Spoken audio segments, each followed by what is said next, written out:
Motif montir tikam adik pelanggan di Lubuk Linggau, selisih paham soal servis motor. Polisi mengungkap penyebab montir di Lubuk Linggau tega menusuk pelanggannya sendiri berujung satu orang meninggal dunia. Kedua tersangka bernama Icang Sangoli alias Ken dan Beli yang diinformasikan adalah paman dan keponakan. Keduanya adalah tersangka penusukan hingga mengakibatkan tewasnya Aan Saputra, 24 tahun, adik ipar dari pelanggan bengkel yang sebelumnya servis motor di tempat Icang. Sementara Amir Hamzah, pelanggan di bengkel milik Icang yang juga kakak ipar Aan, terpaksa harus mendapat perawatan serius di Rumah Sakit Arbunda Lubuk Linggau karena menderita sejumlah luka tusuk.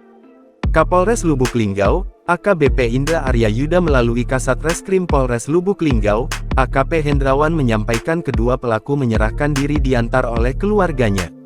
Pada hari Senin tanggal 24 Juni pukul 12.15 WIB dua orang pelaku itu telah menyerahkan diri, ungkap Kasat Reskrim pada wartawan, Senin, tanggal 24 Juni tahun 2024. Perkelahian ini, lanjut Hendrawan menyampaikan bermula dari selisih paham masalah servis motor. Pelaku ini membuka bengkel motor dan salah korban dan motornya diberi garansi perbaikan 1 bulan ternyata rusak lagi dan terjadi komplain dari pihak korban kepala pelaku, ujarnya.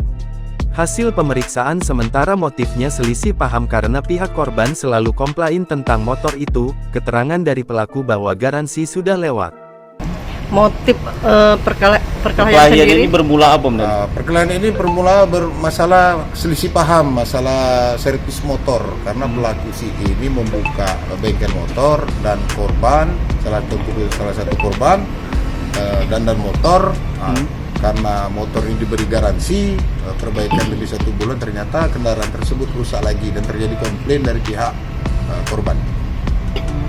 Berapa lama dari servis sendiri sampai ke itu masih kembali dalam tahap pemeriksaan.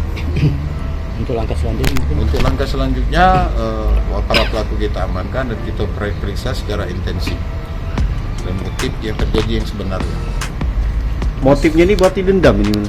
Bisa selisih paham dikatakan, bukan dendam. Selisih paham karena dari pihak ini selalu komplain, pihak korban selalu komplain tentang motor tersebut. Nah, karena mengingat keterangan dari pelaku bahwa garansi sudah lewat, pelaku tidak memindahkan untuk. Berdasarkan keterangan dari keluarga pelaku, garansi tersebut sudah hangus dari beberapa bulan lalu, namun menurut keterangan keluarga korban baru 2 minggu yang lalu mereka memperbaiki motornya. Pelaku tidak mengindahkan untuk memperbaiki kembali kendaraan itu, ungkapnya. Sementara kondisi korban Amir Hamzah dalam perawatan di rumah sakit. Korban sekarang masih dalam perawatan intensif. Di rumah sakit Arbunda, ujarnya. Download Tribun X sekarang, menghadirkan lokal menjadi Indonesia.